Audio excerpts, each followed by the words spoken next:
করলাম, এই গাছ তোমাদেরকে দিয়ে গেলাম, এই গাছের রক্ষণাবেক্ষণ তোমাদেরকে করতে হবে পরিবেশের স্বার্থে, এবং যে কোনো কাজে পরিবেশের জন্য ভালো হবে সেই কাজকে সবাই সমর্থন করতে হবে, সবাই মানব কল্যাণে দেশের কল্যাণে এগিয়ে আসতে হবে। ঠিক আছে?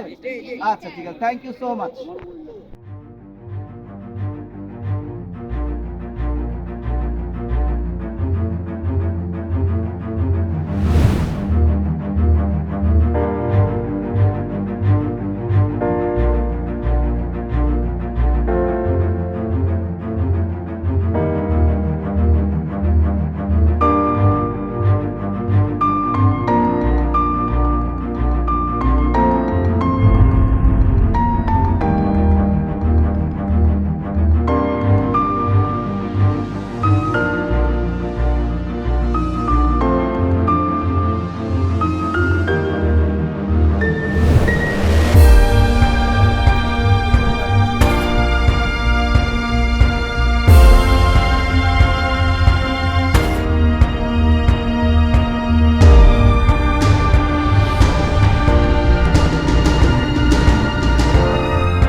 এক একটা গাছ এক একটা অক্সিজেনের ফ্যাক্টরি।